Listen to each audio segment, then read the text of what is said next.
Hi everyone, how's it going? If you watched my last video, you will already know that I have been on a cruise for the last 2 weeks. So I thought that today I would share with you some of my holiday skincare tips. Firstly, I know that when you're on holiday and you're traveling, you want to minimize the products that you take with you, but I think that it's very important to take a cleanser and a moisturizer. I'm using the brand Neutrogena at the moment because they're quite inexpensive and they work. The reason that they're cheap is because the packaging is quite plain, so it's always good to look for those little tricks where it's kind of the same product just packaged a little bit plainer, so it costs a little bit less. So I use my cleanser and my moisturizer after my shower in the morning, and I use them again after I've taken my makeup off in the evening. I think that they are both very important for keeping your skin healthy and also keeping your skin moisturized, because dry skin is not what you want and not what you want your skin to look like when you're on holiday and trying to take lots of nice photos. The second product that I would strongly recommend for looking after your skin while on holiday is sunscreen. So if, like me, you have a moisturizer or a foundation with SPF in it, then you can skip this on your face. You still need it everywhere else, but if not, then you do need sunscreen on your face as well as any other parts of your body that you are showing to the sun. The next thing is to remove your makeup every night. Just because you're on holiday doesn't mean that your face isn't going to suffer if you don't take your makeup off at night. So I used makeup removing pads so that I didn't have to take makeup remover and separate pads with me, and it took up almost no space at all. The packet could actually fit in my pocket, it was that small, so I think that that's a good solution for travel. It doesn't take up any space at all. Now, those are probably the obvious ones, but one that's a little less obvious, although people know about it, they often don't do it, is drinking enough water. You're supposed to drink at least 8 glasses of water a day, and I know that sounds like a lot, but if you're not a big water drinker, or not a big drinker at all, then I would recommend that you aim for 6 to begin with, and I usually try to break it up. Instead of telling myself I have to drink 6 or 8 glasses of water in a day, instead I think, okay, I'll have a glass of water with each meal. That's 3 or 4, depending how many meals you have a day. And then if you have a glass of water between each meal as well, you end up with about 6 or 7 glasses of water a day. And it's not that bad.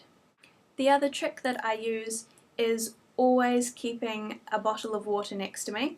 So I know that 8 glasses of water is about 2 bottles of water a day. So if you just fill it up in the morning, try and drink it by about lunchtime, and then fill it up again and finish it by the end of the day, then you are doing pretty well. And the water is very important. It keeps your face hydrated. It keeps not just your face, actually, all of your skin and your body as well, because if you're holidaying in the heat, or if you're doing a lot of walking around sightseeing, then you don't want to be dehydrated. You want to keep up your energy, and water is very important for that. And the last tip that I have for your holiday skincare is exercise. Now, don't switch off just because I've said exercise. I know that you don't want to exercise when you're on holiday, but just hear me out. The good thing about this is that a lot of the time, if you are doing a lot of sightseeing in a new city, then you're walking around a lot anyway, and that's really great. So that's one thing that you can do. Instead of catching a taxi or catching a train somewhere, why not just walk to wherever you're going, and that'll do wonders for your energy levels and for your skin and your overall health. And the other thing that you can do, if you, obviously you don't want to go to the gym when you're on holiday, that's just not fun. But the other thing you can do is in your hotel or your cruise ship, wherever you're staying, instead of taking the lift up and down each time you're going anywhere, use the stairs. Because for me, I was on deck 11 of my cruise ship, and the dining room was on deck 7, so each time we were having dinner we'd go down, what's that, 4 flights and then up 4 flights at the other end. The buffet was on deck 14, so up 3 flights, down 3 flights, and to get off the ship at each port was deck 5. So that's a lot of stairs that you end up walking, and it's really good for you. And it doesn't feel like exercise because you're going somewhere, so it's not like going to the gym where you just kind of feel like you're wasting your time almost, or that you're not having any fun while you're doing it. Also for exercise, if you are somewhere hot or if you have a pool where you're staying, then go for a swim. It's so much fun. Even if you don't actually swim, you just get in with your friends and splash around. Just moving through the water is really good exercise because there's the natural resistance that the water is providing you. So swimming is so much fun, just playing with your friends in the water. So do that if you've got the opportunity to do that. Okay, so that's going to be it for the main part of this video. I just have one last tip that won't be for everyone, but if, like me, you have really dry hands, like my the skin on my hands will actually flake and fall off. So if you have anything like that, then this tip is for you. So I have lots of hand creams that I use 6 to 10 times a day, and I tell myself that they help, and I think that my hands would be worse if I didn't use them, but in reality I don't know. I don't know what my hands would be like if I didn't use those creams. Well, now, since I've been on my cruise, I've figured out how to make that pretty much go away. My hands have been great since about 5 days into the cruise. My skin just healed right up on my hands, so I thought that you might like to know how that happened. So normally when I moisturize my hands, I'll do it whenever my hands feel really dry, because a lot of the time I forget about them. So when they feel really dry, I'll then remember to put my moisturizer on, and by then it's too late. So what I started doing on the cruise was keeping my moisturizer next to my soap in the bathroom, and every time I washed my hands, I would put the moisturizer on straight afterwards. And that's it, that's the only thing that I changed, and my hands cleared right up. And the reason is, when you wash your hands or when you get water on your hands, there's that moisture that's on your hand, obviously from the water, and putting the moisturizer on straight away traps the moisture in. So it's not just the moisturizer trying to counteract the dry hands, it's actually keeping the moisture from the water inside your hands. So it's doubly effective to what a moisturizer on its own is doing. So that's my suggestion if you have dry hands or really bad eczema or dermatitis on your hands, then try that. Just keep the moisturizer next to your soap, and each time after you've washed your hands, put it straight on. And hopefully, I'll give you a thumbs up for luck, that'll work for you. Okay, just one last thing before I go. There was one purchase that I made during my cruise that I just fell in love with, and I thought that you might like to see what it is. So I'll go and get it and I'll be right back.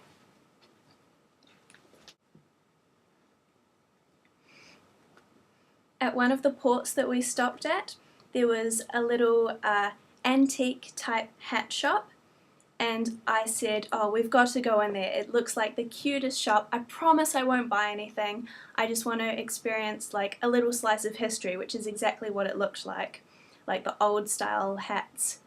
So we went in and I tried on about 30 different hats, and honestly I fell in love with one, and I thought to myself, no, I won't get it. And I looked around and I kept trying on other ones even after I picked it up, but I never put it down, and I couldn't put it down. So I ended up getting it anyway, and this is what it looks like.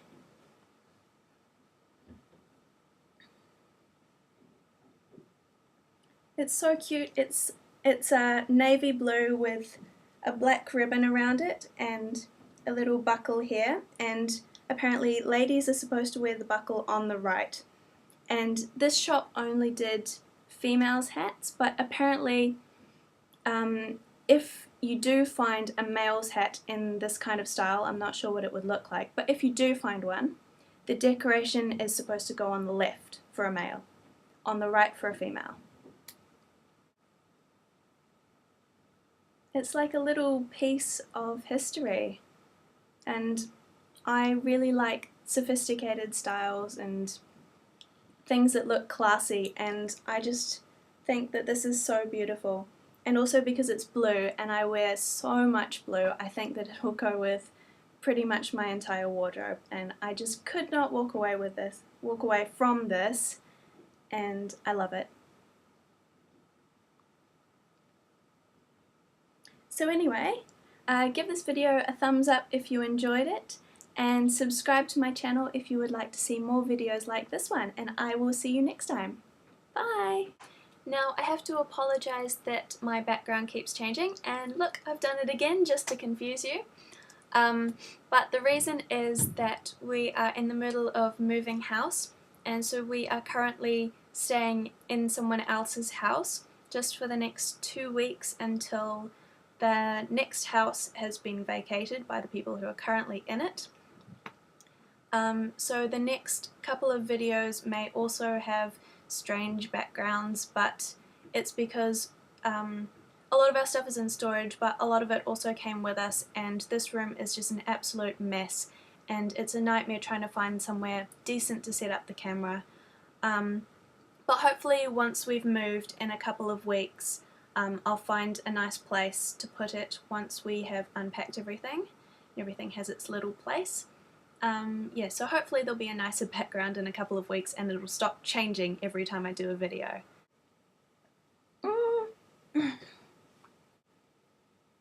Ah.